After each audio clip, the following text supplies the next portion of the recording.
I'm Nicole Rajan Brown. I'm a proud midwife and I'm proud to be supporting the Maternity and Midwifery Forum, who have helped me to grow, and for creating wonderful professional digital and online resources for midwives across the globe. The Maternity and Midwifery Forum ran their programmes free and online all through COVID. Now we want to grow the catalogue, spread it worldwide and keep it free to use for students and staff. To do this, we have launched a fundraising appeal to help keep all of the 8 wonderful maternity and midwifery festivals free. Keep the weekly Maternity and Midwifery Hour and the weekly newsletters free to midwives and maternity staff. You regularly tell us how much you value these free resources, so do give what you can.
Welcome to Matflix, video streaming from maternity experts. My name is Dr. Jenny Hall. I am the box sets curator at Matflix, a fellow of the Royal College of Midwives and a former editor of The Practicing Midwife. At Matflix, we bring together videos of talks from top maternity experts into box sets to support your continued professional development, study and revalidation. It is a perfect study accompaniment for midwives, maternity professionals, midwifery students and anyone thinking about a career in the maternity services. My job is bringing together the latest thinking area by area so you do not have to. Not only do you get the video of brilliant talks and relevant content in thematic box sets, you also get access to the audio version so you can listen on the commute or while you walk the dog. Plus links to the latest research in the relevant field, government policy documents, the presenter's PowerPoint and more besides. Sign up to Matflix now for the best video streaming from maternity experts.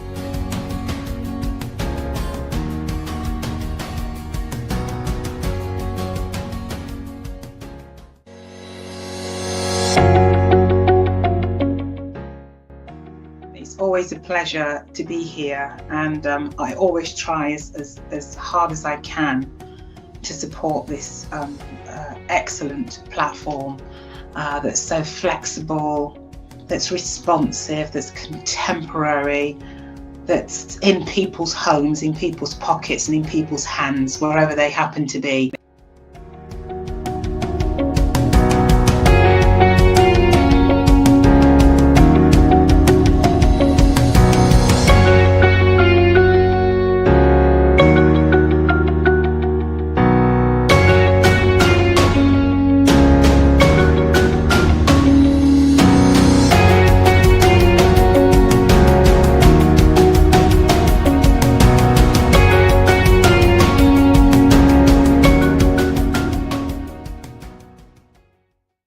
I'm Nicole Rajan Brown. I'm a proud midwife and I'm proud to be supporting the Maternity and Midwifery Forum, who have helped me to grow, and for creating wonderful professional digital and online resources for midwives across the globe. The Maternity and Midwifery Forum ran their programmes free and online all through COVID. Now we want to grow the catalogue, spread it worldwide and keep it free to use for students and staff. To do this, we have launched a fundraising appeal to help keep all of the 8 wonderful maternity and midwifery festivals free. Keep the weekly Maternity and Midwifery Hour and the weekly newsletters free to midwives and maternity staff. You regularly tell us how much you value these free resources, so do give what you can.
And welcome everyone to this week's Maternity and Midwifery Hour. My name's Sue MacDonald and I'm the curator for the Maternity and Midwifery Hour and the Maternity and Midwifery Festivals. And it's my pleasure to be chairing this evening's session. I've got two lovely guests this evening, Juliet Raymond and Mira Waligora. I hope I pronounced that correctly, Mira. And they've come to do student-y type focus things, which is lovely. But before we get them to speak, you know the drill. We always ask our guests to share with us a moment of the week, and I'm going to start with Mira. I think both of these moments are lovely, but Mira will start.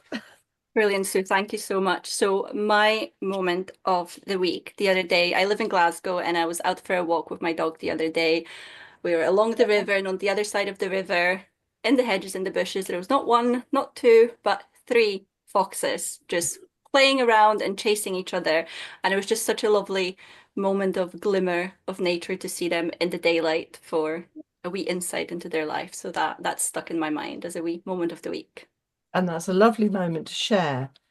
Shall we go on to Juliet now? My moment is also a walk-related moment. I went for a walk at the weekend with my daughter, who's 9, and with the main objective to get as muddy as possible. But we came across a hedge, and I'm a big fan of hedges. They're places that are boundaries between two spaces, but also they're places of themselves. Creatures live inside them. And I climbed inside the hedge, which is one of my favourite things to do. You do come out looking like you've been dragged through a hedge backwards, but it's really fun.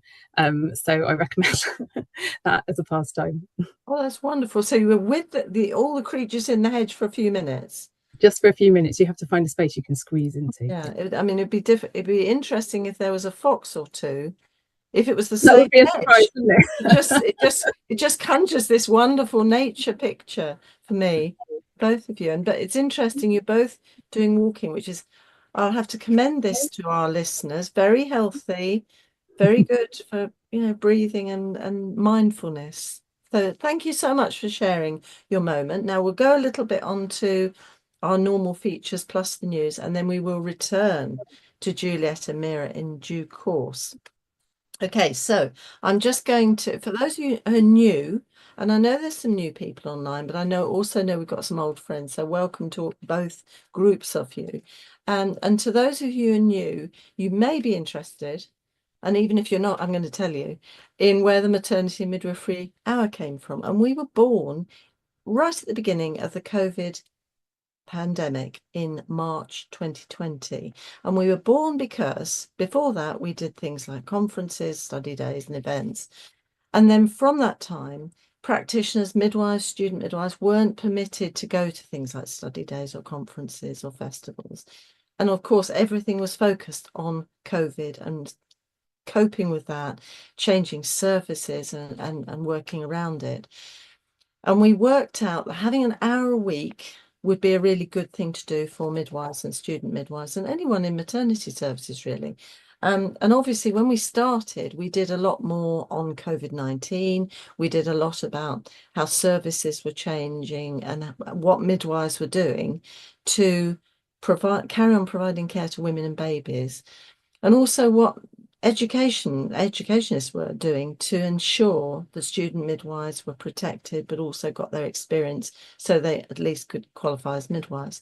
So it's a very anxious time, and so every now and then you kind of think it's like a lifetime away. You can almost not remember it, and then something will happen, you think, oh, where's my hand gel, and you'll suddenly remember those times. Or you see a queue outside a shop and think, we used to have to queue with a bit in between us, not to be too close, and it's then not so far away. So what we also did, and what we all do now, is everything is recorded. So everything on Maternity and Midwifery Hour is accessible through the Matflix site. They look after everything for us, and you can subscribe. It's not too expensive, but you can also get things via the YouTube. So some of our things are there too. But it is a very good resource. It's very useful if you're doing a project or a dissertation, or you're studying something, because there's a huge amount of information and clips. And I mean, it's like I know today, listening to somebody talk about their research or practice development, the person that's doing it, it comes alive, it means something, and you kind of think, oh, we could try that here, and that makes you think a little bit different. So it's a really interesting way of learning. So that's great. So do enjoy this evening, and you're allowed to share. You're allowed to share. So if you enjoy it, I'm sure you will. Maybe share the link when you get it through with your colleagues. Maybe over, if you actually have a quiet minute in the clinical area, have a chat and share that. We love that, to you all to do that. So that's great. So, and again, I'm going to, and I always at this point say a big thank you to the midwives and student midwives and the maternity care support workers working so hard in the clinical area at the moment, because it's winter, there's more bugs about, people are getting them, and therefore who doesn't get the bugs is having to do a little bit more extra work. And we do it, but it's very tiring. So good on you, and thank you for what you're doing. Okay, I'm moving a little bit onto the news, because I haven't got a huge amount of news, because we were very, very busy yesterday, because we were at the London Maternity and Midwifery Festival, and it was a fab day. We had some fantastic things going on. We had some Jill Walton, Chief Exec from the Royal College of Midwives, spoke, as did Nina Casadea, Chief Midwife for London, and Nikki Wilson, talking about trauma-informed care, and that, which was really interesting also. Jenny Wyland was talking about bullying, especially in the context of students, so that was very relevant. And then Nikki Clark was talking about student retention and support. We also had, and I ought to say, there's links in our resources, which Paul will be putting in online on Facebook, that you can access some of these things. And I've included things like the 3-year maternity and neonatal strategy, which is still, I think it's 2 years in now. I've included the RCM strategy that's just fresh off the print. And also a really interesting tool that some of you will know about, but it's about a questionnaire for trauma assessment tool, and it has a questionnaire for midwives. It also has one for women, and it's a very useful tool to think about how we focus on women, maybe when we're booking them and looking at their previous experience, or if we're doing postnatal care, to see how their experience was. It's very interesting. So that's in the resources there available to you. I'm also going to say huge congratulations to the Trailblazers, who got their bottle of champagne and a little certificate yesterday, which was very nice. And one was towards the Middlesex University education team for what they're doing. And one went to Olakemi Akinmeji, who's a multi-ethnic empowerment lead midwife at Barking Havering, for the work she's done. And also Nikki Clark, lead midwife for education at Hull and chair of the lead midwives for education strategic group. So they're all very trailblazery, and it was lovely to see them, and they're all very overwhelmed for getting their awards, but that was really lovely. So I've got the city trade. I'm just checking I'm not missing anything. And also, actually, the other thing that was mentioned was the Safe Learning Charter, which is focused on student learning needs and safety for them in terms of how they can learn the best. And that was actually, when it was mentioned, some people didn't seem to know about it, and it made me think maybe we need to hear about that again. So we're going to try and circulate that to people in the next few days. We had it presented in Bath on a lovely sunny day in Bath last year, so that'll come through to everybody. So I'm chasing through, but this week we're just going to move on to students, and also about the midwives and the clinical environment, which is obviously where the students are being placed, and it's a really important place for students, and it can have a huge impact on how students feel. And anyone looking at any of the support group discussions will see some students have great experience and some students don't have such good experience, and sometimes it's a very up and down. And those of you who've been student midwives, and that's actually all of us as midwives, will know it's not plain sailing. It's really hard work. You're having to balance study and working, and being short of money and being stressed and learning a whole new language. And you kind of forget that sometimes. It's a whole new language. So we need to look at this, and it's midwives students. And when this project, which our two colleagues are going to be sharing with us, it's called the Positive Midwifery Project. And this project is exploring ways to support students through practice learning and through into preceptorship. So I'm really delighted. I'm going to actually introduce both Juliet and Mira together, because they kind of do a double act, and they're going to slip from one to the other, which is lovely. So I'm delighted to introduce Juliet Raymond. She's a sociologist and researcher in the UK maternity services. She's currently seconded from her role as strategy manager at the NMC to the Point of Care Foundation as a humanising care fellow project. And for this fellowship, Juliet's spending 6 months coordinating the Positive Midwifery Project, bringing together student midwives, practice supervisors, assessors, lecturers, regulators, and others. Goodness gracious, this is a huge thing. To talk about how we can all support students to keep their midwifery spark alive in practice learning. You can see when I heard about it, I thought, this sounds wonderful. And also I'm also delighted to have Mira Walligora, who's a third-year student midwife on the MSc programme at the University of the West of Scotland.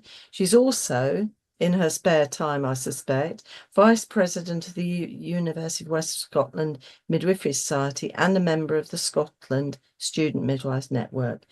And she describes herself as a migrant and public service interpreter.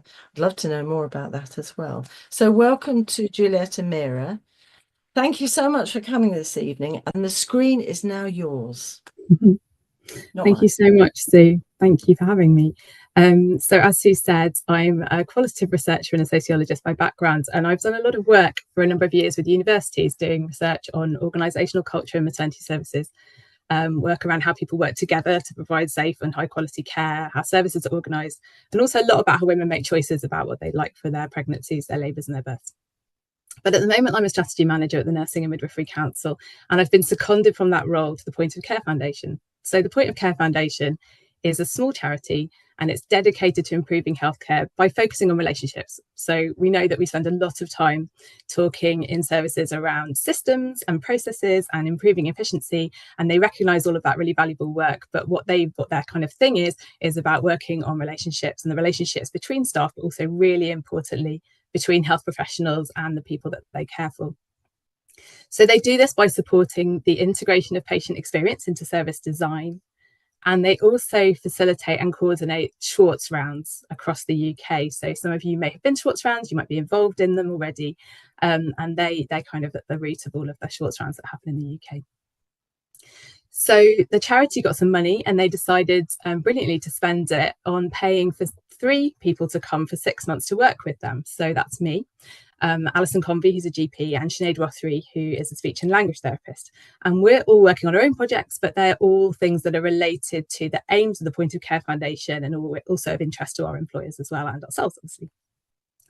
So they called this a humanising care fellowship. And the Positive Midwifery Project has come out of that fellowship of me, this gift I've been given of time and space to bring together some people to make a difference in an area that I feel really strongly about. And I've gone back to where my heart is, in maternity care. So whilst I spent a lot of time hanging around in maternity services and talking to midwives and talking to doctors and talking to women and talking to everybody who works there, I don't actually have a lot of experience in education. I've done a little tiny bit of teaching, the odd lecture here and there, but education is not where I know best. So when I came to this project and had this idea, I really needed it to be a collaboration with other people who know a lot more about this than me, for example, students.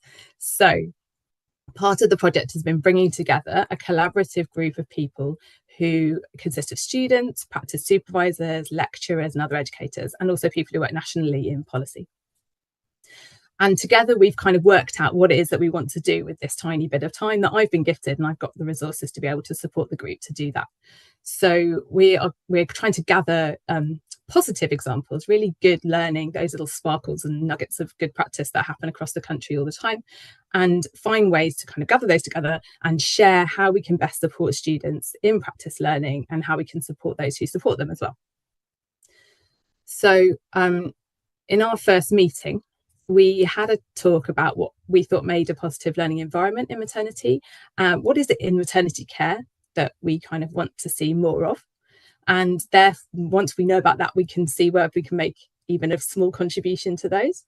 So we identified a few, and they were things that are probably familiar that we would all like to see more of. So fairness and equity, personalised care, services that support relationships, listening, and curiosity, which is a nice one, and hope, and having a focus on progress, not just perfection. So these are big themes. They're big asks, but I think there's a feeling in the group that if we make a tiny contribution to any of those, then we've kind of done our job. So we're doing good work. So we want to make a difference by hearing other examples of really good support that's happening in real life clinical practice.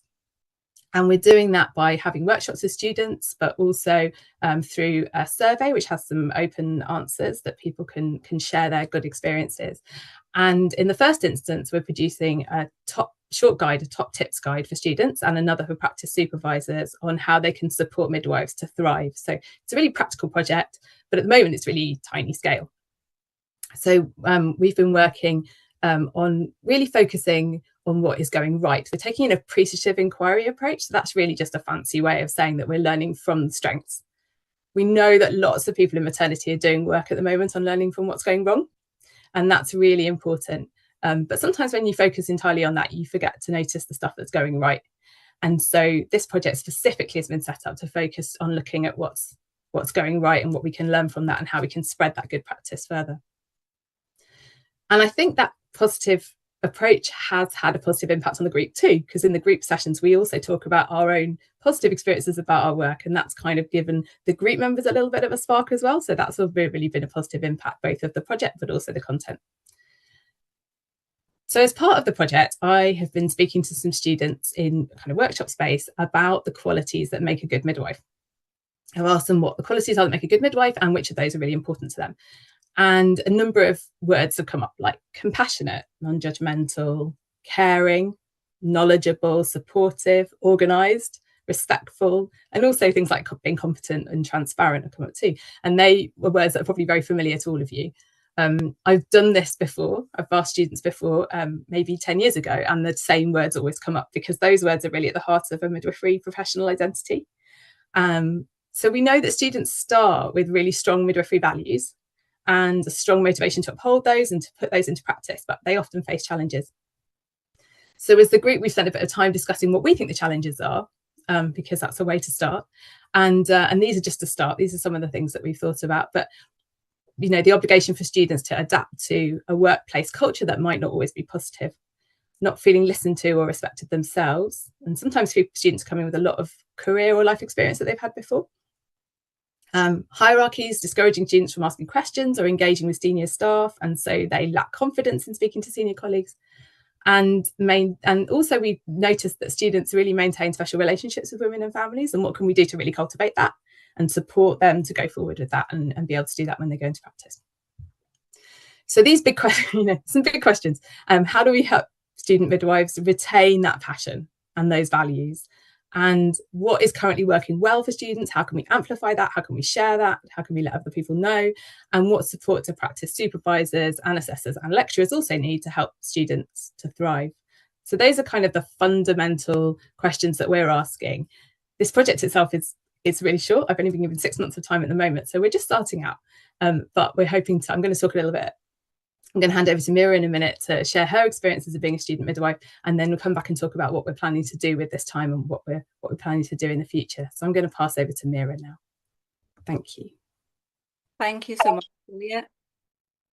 So as Sue said, my name is Mira, and I am a third-year student midwife at the University of the West of Scotland. I'm also the Vice President of our Midwifery Society, and I am also class rep, and I've held both of those positions for the past 2 years. And through that, I have had the honour of having an insight into my fellow student midwives' experiences, the positive and the struggles, and I've been able to hear examples of where students feel safe and supported to flourish and develop the skills and confidence required of registered midwives. So I think that's something that must be a priority for clinical staff and academic staff alike. And why is the spark important? I don't think it's just a nice to have. It's a necessity. As you said, Sue, the midwifery degree is a hard degree. It is physically, mentally, emotionally, and financially exhausting. And I think the spark plays a really big role in supporting students. A newly qualified midwife friend of mine told me the other day that she had a day where she felt wiped out, and the day felt like it wiped her out and filled her cup in equal measures. And I think that's the power of the spark, is that it can fill your cup when it feels like everything around you is emptying it. So you kind of end up on a net positive. So when I heard about this project from one of my fellow student midwives, I wanted to get on it, and I'm so grateful to be part of it. So what is the spark? It's a really individual experience and feeling, and I'm looking forward to the results of the survey. For me personally, it's about enthusiasm. It's about enthusiasm and reciprocity. It's that smile, someone smiling back at you when you smile at them. It's someone saying, yes, that's a great idea, let's do it. The enthusiasm and the reciprocity gives me encouragement and makes me feel supported. And I think those are, again, these important ingredients to create conditions to flourish. So how do we nurture it? It's important to remember that students aren't just student midwives. They play so many different roles. They have a home life within which they might play many different roles. And even as student midwives, we are on theory, we are on placements, and those require really different skills from us. So on theory, for me personally, what keeps the spark alive is the community. It's spending time with other students. It's sharing stories and laughing till we cry about things. It's the hugs, nothing quite like a student midwife or midwife hug to get the oxytocin flowing. And on placement, it's different. The community that we have on placement is different because we don't see each other as students all the time. So the community on placement is the women, of course, the women and the birthing people that we look after and the families that we care for, and seeing the impact of the care that we provide. I know that that ignites every single one of our sparks. It's also about the midwives that we're practicing with and the midwives that we work with. And the practice supervisors and practice assessors play such a key role in the experience that students have, and the quality of the relationships between the students and the practice supervisors and assessors can really make or break a student's experience. And these relationships are not necessarily based on being friends or liking each other personally. I think it's important to nurture them as professional relationships. And both parties play a big role in that. And the part that practice supervisors play in it, I think, is about creating safety, is about creating a safe psychological space for students to make mistakes and to ask questions without being written off as incapable or incompetent. I had a beautiful experience at the start of this academic year on my first labour work placement as a third-year student midwife, where both of the midwives I worked with, my practice supervisor and my practice assessor, did just that, created a safe psychological space for me to ask questions, to question practice. And through the conversations that we had and really the debriefs that we had, I was able to learn so much, and it really improved my practice and my knowledge. And it was great. One moment that stuck in my mind in particular was when my practice assessor asked me to go and look after the woman in a room, and she kind of, asked me to go in there myself. And I must have looked at her with a really blank expression on my face. And she just looked at me and said, "On you go, I trust you." And in that moment, it was this magical spark that, ignited. And I thought, oh, okay, well, I trust you and you trust me, so I trust me. So off I go. And off I went. And so I think the trusting students, creating these professional relationships of trust are really, during placement, what supports the spark. As students, we have a very important lesson to learn, and that's to differentiate between what is us and what is me and what is the system. And a great research that I found for this has been Kate Greenstock's book, Flourish. I remember picking it up during my second year labour ward placement. It was a 10-week long placement, and everybody says that second year is the hardest, and it was tough. It was a tough time. And I remember opening this book and reading about moral injury and compassion fatigue and trauma exposure and all these words that I hadn't necessarily heard before, but it all gave me such a sense of validation to the experiences that I was having and going through. The words that Kate wrote, validated my feelings and my experiences and helped me understand that it wasn't me, that there was nothing wrong with me struggling at this point in time, that I was existing within a really tricky and complex system. So keeping the spark alive is about the enthusiasm, is about the reciprocity, is about the relationship with other students, other midwives, the women that we care for, but it's also about having these tools at our disposal, which help us nurture ourselves and each other. So really, it's a collaborative process between the students and the midwives, the staff, and everybody else in this mad maternity midwifery world. So I am really looking forward to the results of the survey, to hearing the responses and seeing what students and midwives across the country feel ignites and keeps their spark alive, and to see what the common themes are.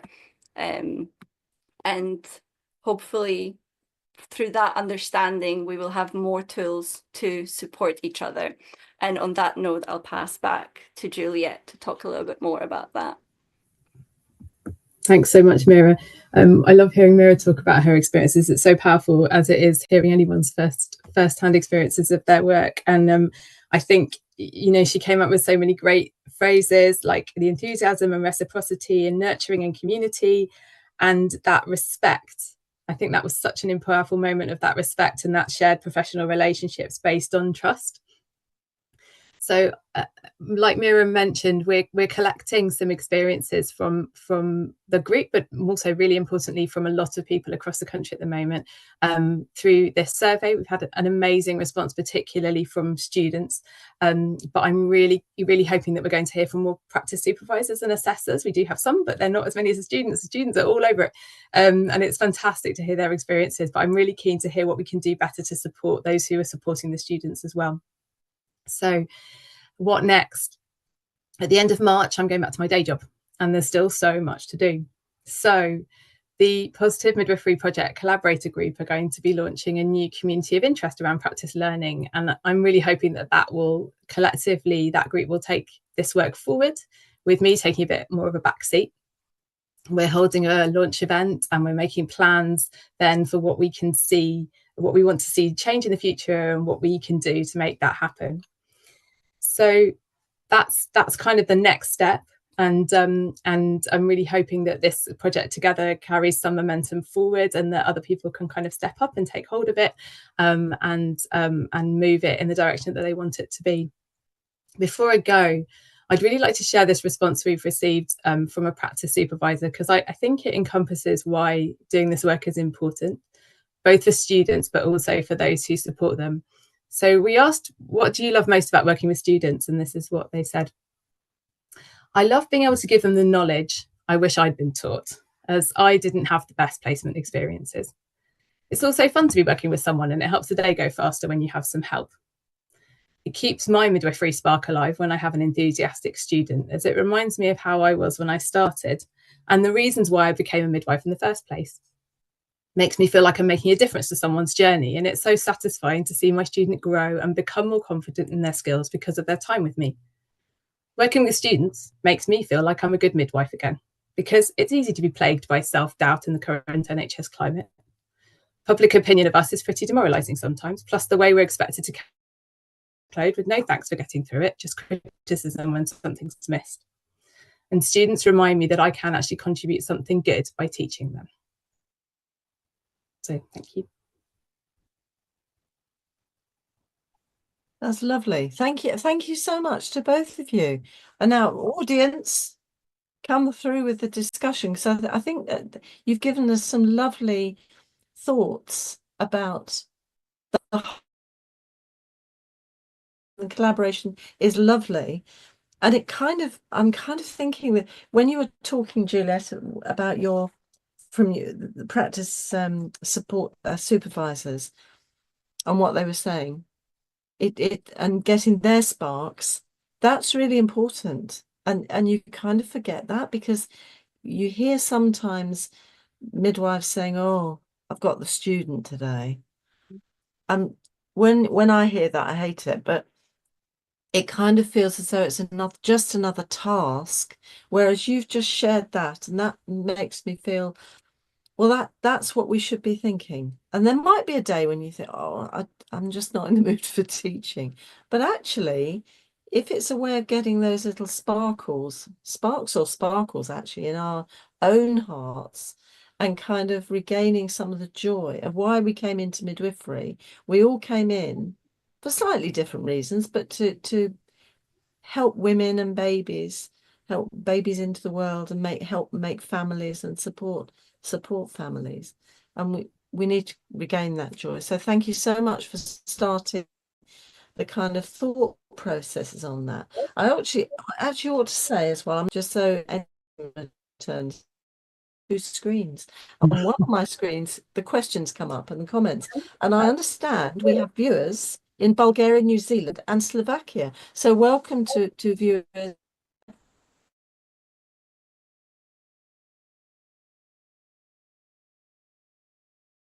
Have students learning midwifery or nurse midwifery all over the globe, and the issues are the same.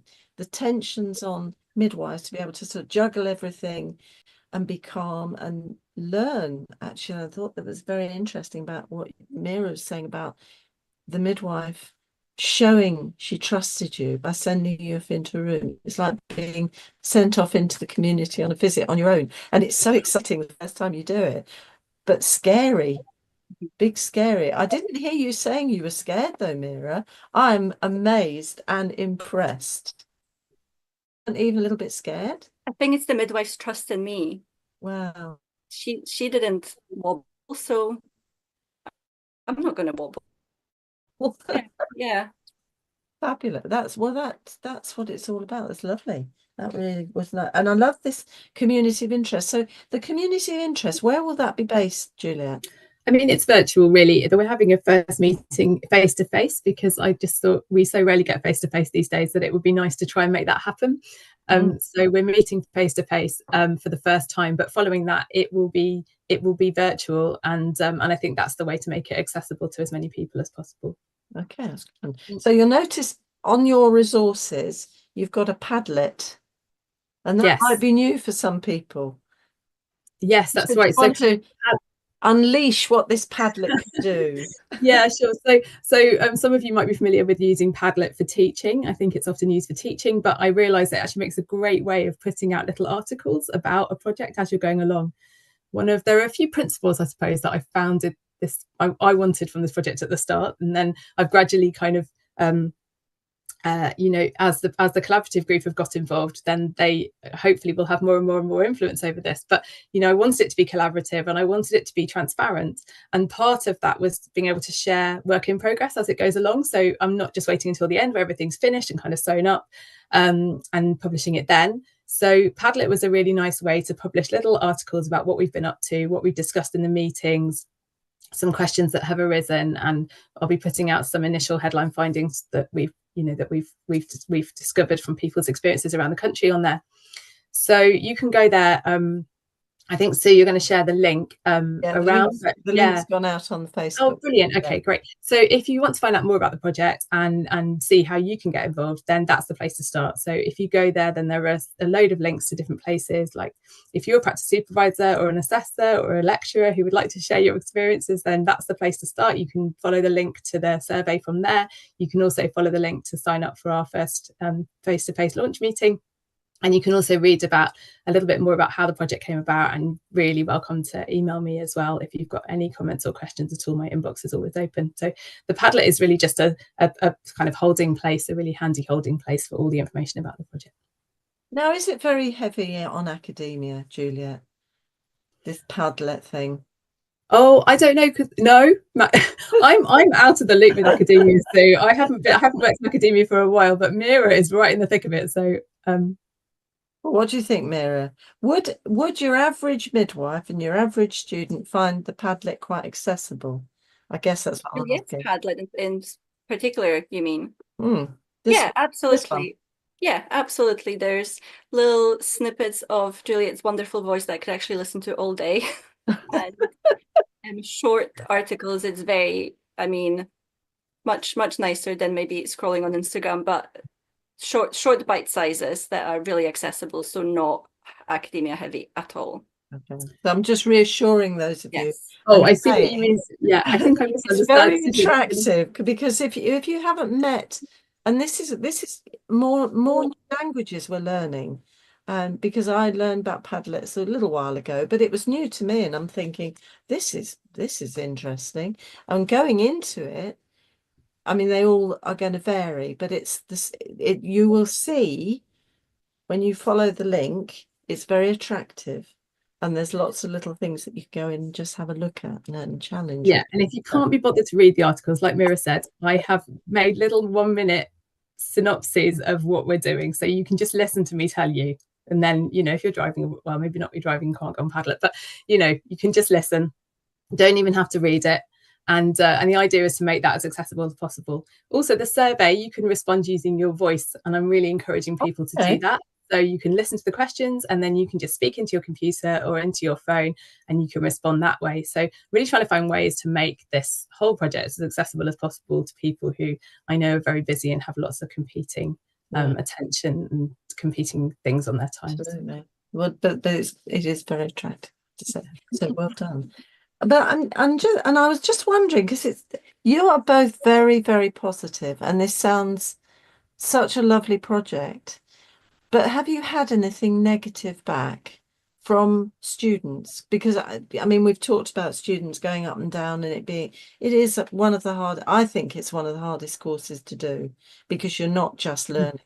You're not just learning academic stuff. You're learning your hand stuff, and you're also having to juggle everything else. And of course, the majority of our student midwives are women who are also juggling everything else as well. Though there are some men. There are, and apologies to any men who might be offended. I know there are a small number. But yes. So the questions we've asked have been focusing on gathering positive experiences. So, you know, you ask the right questions, you get the positive answers, right? But we have got an extra question that asks whether there's anything else that people want to tell us. And yes, people obviously have spoken a lot about how difficult the course is, about the demands of it in so many different ways. And one of the great things about having Mira and the other students involved in this course is that they know which questions to ask. So, for example, I was trying to work out which questions I could ask to get a sense of some kind of factor that might influence people's experiences of their placement generally. So like a tick box question where I'd be like, oh, I was trying to think about whether it mattered which kind of course they were doing, whether they were doing the MSc or the BSc, or whether they were doing, and whether they'd been a nurse first and they were doing this short course. And actually, of course, the most important question is, do you have other things, lots of other stuff going on in your life? Do you have caring responsibilities? Do you have to travel a long way to get to your placement? Do you have a part-time job? And those are the questions I really needed to ask. And that's why I needed them to tell me that. So it was brilliant to be able to ask that. And obviously, lots and lots of people do. And some people are dealing with multiple factors that make it difficult for them in placement. And I think one of the issues that may come up is kind of encouraging people to appreciate that students have a lot going on in their lives outside of being a student, as well as Mira's already said, and a lot going on within the course too. No, that's fab. That's fabulous. Thank you. Now I've got some questions coming through. Thank you everybody for feeding your questions through. And again, I'm saying Bulgaria, New Zealand and Slovakia, welcome. We've got Francesca Cooper. Hi, Francesca. And she's saying, thank you for sharing your story stroke project. How can we become part of COP? Just brilliant. Well, your first stop is to go to follow the link that Sue shared, go to the website, and then you'll see a list of links. One of those is that you can sign up for the meeting. You can also sign up for a newsletter. I've got an email list to keep people up to date. So every time I publish something on the Padlet, I try and send an email around to the group. And that would be a really good way of getting, keeping in touch with the group, even if you can't make that first meeting, because I recognise it's a big deal to ask people to come to a face-to-face meeting. Yeah, because that's in London. Is that London based? It's in London, yeah, on the 20th of March, yeah. Okay, put that in your diary. Okay, we've got Kurt Lee. Hi, Kurt. And Kurt says, how can we as student midwives showcase our abilities and prove ourselves to our mentors for them to trust us? That might be one for Mira. Thank you, Kurt. It is a tricky question, isn't it? I think it's all about those relationships, and it's about setting expectations. And when you meet your practice supervisors, and I know that quite often you meet them and within seconds you're in a room and then it's 5 weeks later, but when possible and when you can, to discuss, what do I need and what do you need? What kind of feedback do I need? How do I receive feedback? How do you give feedback? And discussing these expectations so that we can sort of be on the same page, because I think quite a lot of professional relationships maybe don't match up because of miscommunication and because of misaligned expectations. Obviously, you know, practicing your skills and studying and being competent in the things that you do, but I think it's about setting realistic expectations with each other and communicating the needs between each other. That is something that we would be lovely if we had more time for, but it's about creating that time somewhere. Yeah, I was just thinking that, because we don't always have the luxury of being able to just sit down for 10 minutes for a cup of tea and just chill out together, do we? But I think sometimes you can manage some things. And I guess I would say to Kurt, I don't know if we have to showcase. I think it's about being honest with our mentors and our supervisors and building up that relationship together, because they're not showcasing, well, they might be showcasing themselves, but mostly you're just busy doing the job, aren't you? But thank you for the question, Kurt. It was lovely. And thank you, Mira. And we've got Juliet Samuel. Hi, Juliet. And she says, Juliet, I'm sorry, I might have missed the introductory information. Please, can you advise on how wide or extensive in terms of geographical national base the project is? Yeah, absolutely. So it's a UK-wide project. We've not been engaging with anybody outside the UK for this project. Maybe that will happen in the future. But yeah, we're encouraging anyone from all 4 countries to get involved. So that's great. Fabulous, thank you. And we've got Emma Clark. Hi, Emma. It says, I love working with students. We love you too. I agree with the comments you've given. They're our future. We have supervisors that are still trying to consolidate their own learning. So is it fair to ask them to teach a student at the same time? And as a student, does it make a difference? That's a really good question, Emma. So you're thinking about people who maybe shortly after preceptorships gaining their own confidence. I said yesterday it takes about 5 years to truly feel confident and competent as a midwife, and that's quite a long time, and a long time not have a student in a way. But I don't know, Juliet, what would your response to Emma be on that one? Yeah, I mean, I think this is a really good example of where I don't know. That's going to be honest about that. I don't know. I've spoken to some newly qualified midwives who've been asked to have students, and I think it's really difficult. I think I'd agree that when you're trying to gain your own confidence, it's very difficult to then share with others. I think what really struck me from that quote that I don't know what level that how experienced that practice supervisor was, but there was that element that was really positive about working with students, that the spark goes both ways, that the students gave something to the supervisors as well as vice versa. So I could imagine that, you know, that relatively inexperienced midwives might really benefit from having the kind of motivation or the spark from working with students. But I can also see that it's an enormous amount of responsibility to be taking on when you're feeling unsure of yourself. I think, Mira, I don't know who you've worked with, whether you've got any insight into whether it makes a difference for a student.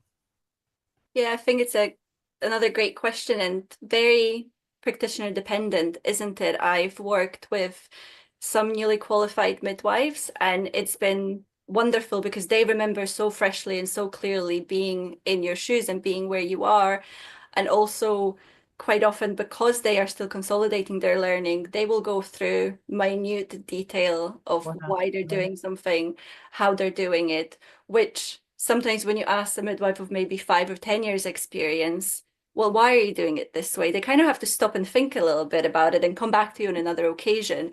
So I would say it's very, you know, practitioner dependent. Obviously, both parties need to feel safe in their capacity and capabilities, but there's benefits to working with newly qualified midwives, definitely.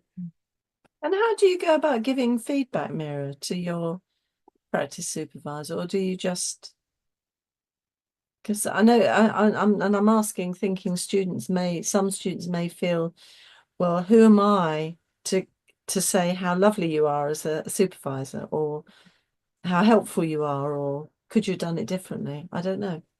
Personally, I do love giving feedback and I love asking questions. So I think I try to just ask questions.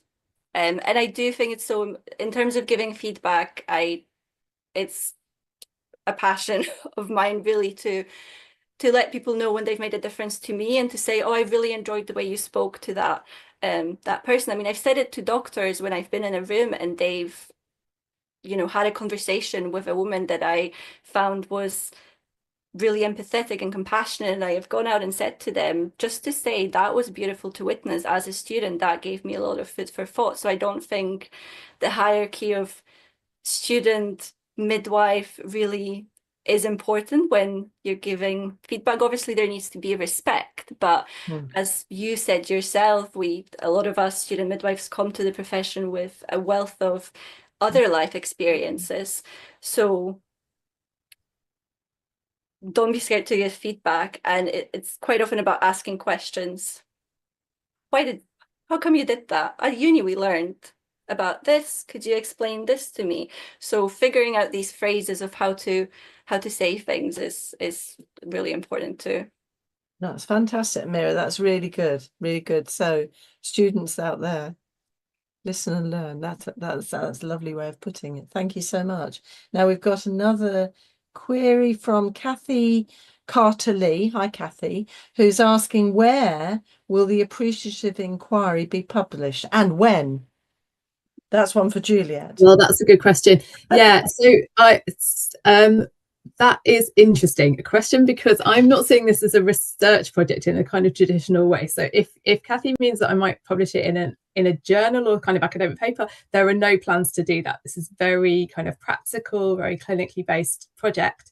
So at the moment, we're really focusing on pulling together the key top tips that we learn from students and from other people who support them about what we can do to keep students' spark alive, and to publish those in a kind of really small, easy to access document, like a one pager, or tiny, exactly, like a top tips booklet. They can whip it out.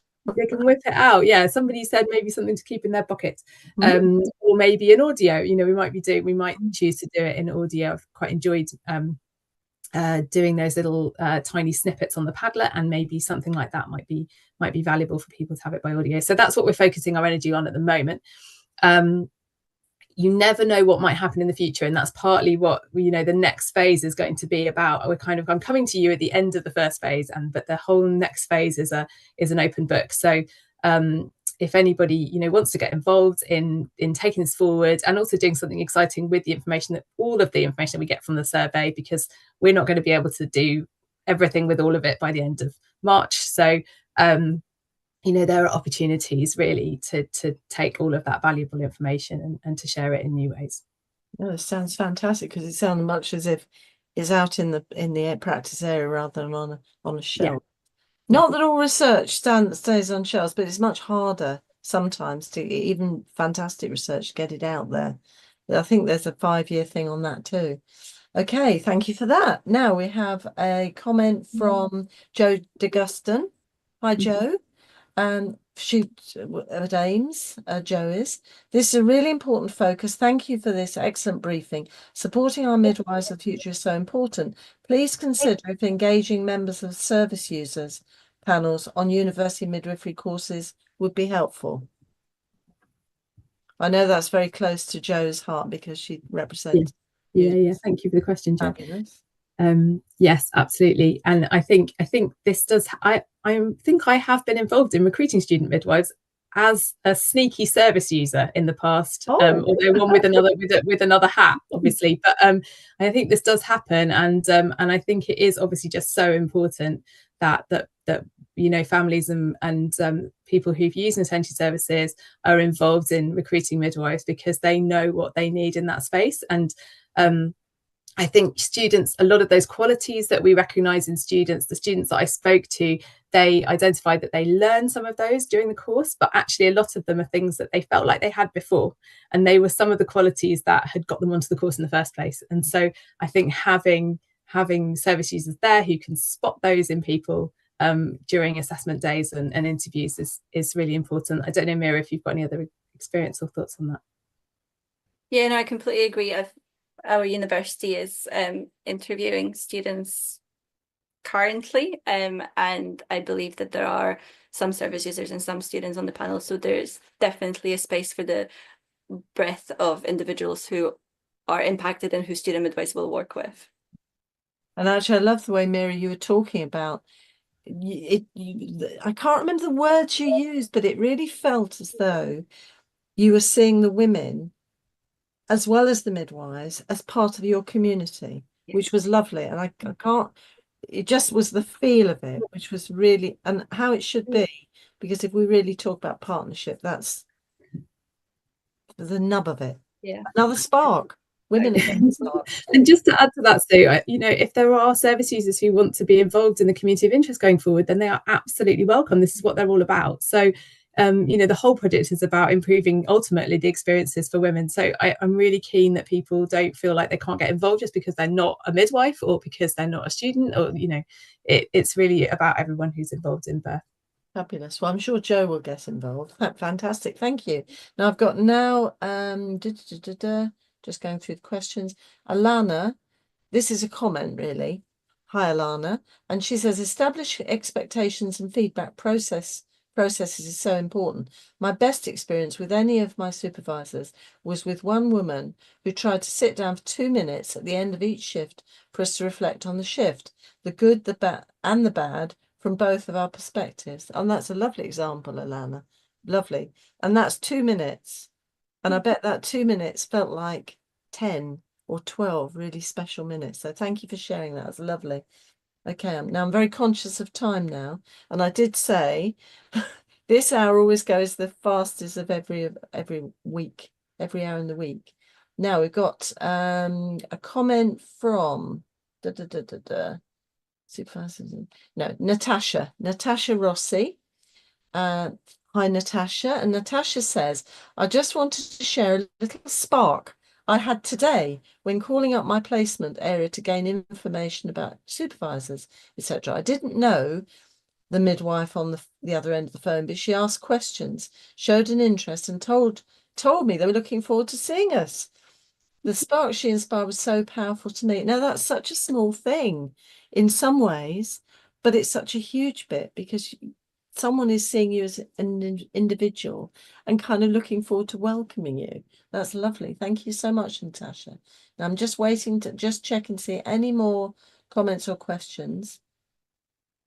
I think we've reached the end of them, and this is perfect timing. So I want to say a huge thanks to Juliet and Mira. And I hope maybe further down the line, when, and you're not having a huge published report, but maybe in the fullness of time, you perhaps come back and share some more kind of perspective on the project, because this is going to be something really important for students and for midwives. And thank you so much for sharing your time and your energy and the sparks with us, because I'm feeling very excited about it all. Thank you so much. Now I'm just going to say thanks to Mira and Juliet for joining us. Thanks to Angelo, who's in the background making sure everything's beautifully recorded, and you will get access to the recording, I think tomorrow, maybe the next day. Certainly there'll be a podcast available. I can't believe who are the ones that have a podcast at 6 o'clock in the morning on Friday. They're there. And it'll also be coming around in the newsletter. If you haven't subscribed to the newsletter, now's your chance, because it makes sure you don't miss anything. And also, I want to say next week, we're looking at neurodiversity and midwifery, creating supportive learning and care environments. So a little bit more student life as well.